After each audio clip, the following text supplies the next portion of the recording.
이쯤 되면 국힘당, 용산 대통령실, 그리고 모두 다 공범이다, 이렇게 이야기하겠습니다. 요즘 한간을 떠들썩하게 하는 사건이 또 하나 있죠. 최혜병 사건 수사 외압과 똑 닮은 꼴인 경찰 마약 사건에 대한 수사 외압입니다. 여러분 기억하시죠? 윤석열 대통령이 마약과의 전쟁을 강조했습니다. 마약과의 전쟁을 강조했던 한동훈이 있었습니다. 한동훈은 이렇게 이야기합니다. 법무부 장관 시절 마약과 전쟁하듯이 마약을 잡겠다고 이야기했습니다. 그리고 대통령은 국민과의 대화라고 하는 자리에 나와서 제가 한때 마약을 했었습니다라고 하는 사람에게 이것은 국가가 제대로 수사를 하지 않아서 그런 마약이 횡행하게 된 것이니 이제 국가가 수사하겠다고 이야기했습니다. 그런데 이렇게 말했던 윤석열은 어디 갔고 이렇게 말했던 한동훈은 어디 갔습니까? 이제 한동훈 용산, 한동훈 국힘당 대표, 그리고 윤석열 용산 대통령은 답변해야 합니다. 왜 수사를 하는 곳에 대통령의 그림자가 어른거리며 용산의 그림자가 어른거리는지 한동훈도 그리고 용산에 있는 대통령도 이에 대해서 답해야 합니다. 백혜룡 경정과 영등포 김찬수 경찰서장의 대화입니다. 9월입니다.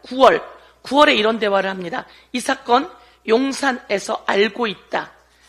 심각하게 보고 있다. 브리핑 연기하십시오. 이것은 9월 중순입니다. 그런데 여기에 백혜령 형사과장이 이야기합니다. 그래서 제가 다시 묻습니다. 서장님, 제 신뢰가 깨지는 일입니다. 이것은 브리핑 연기하면 안 됩니다. 라고 했던 내용이 바로 9월입니다. 조병로가 전화하기 전입니다. 조병로가 전화하기 전에 벌써 용산에서 심각하게 보고 있다고 하는 내용이 나옵니다. 이건 9월이고요. 조병로가 이 말이 안 먹히자 전화를 한 겁니다. 조병로가 전화를 한 것은 10월 5일이 첫 번째 전화입니다. 세간 이야기가 안 나오게 하는 거 맞죠? 안 나오게 해주세요. 국정감사 때 야당이 정부를 엄청 공격할 건데 야당 도울 일 있습니까? 라고 10월 5일 날 조병로가 전화를 합니다. 조병로가 전화하기 전에 벌써 김찬수 영등포 경찰서장이 백혜룡 과장에게 이야기한 겁니다. 용산이 알고 있고 심각하게 보고 있다. 조병로보다 먼저 용산이 개입했다고 하는 말씀을 드립니다. 그리고 조병로가 여러 가지 이야기를 하면서 조병로가 끝내는 이것을 백혜룡 형사과장이 문제 제기하니까 이번에 서울청 생안부장 하다가 승진이 안 되고 일단은 제가 이번에 진급을 하면 과장님을 위해서 열심히 뛸게요. 완전한 청탁입니다. 인사와 관련한 완전한 청탁입니다. 이 내용은 10월 5일, 10월 14일, 그리고 11월 14일에 있었던 일입니다. 이와 관련해서 10월 30일에 백혜룡 과장이 다시 한번 확인을 하는 겁니다.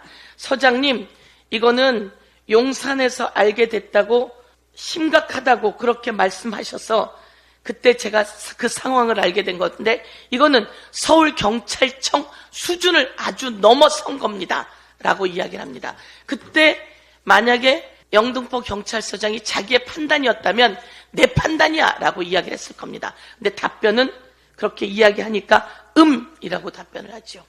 제가 여기서 드리고 싶은 말씀은 이겁니다. 왜 마약 수사를 하는데 용산이 개입했죠? 용산이 이쯤 되면 답변해야 되는 거 아닙니까? 그리고 조병로를 인사청탁받아서 별 2개를 달아주겠다고 말한 이종호의 이야기가 있는데 이 정도면 이종호가 VIP라고 얘기했던 김건희 여사가 답해야 되는 거 아닙니까?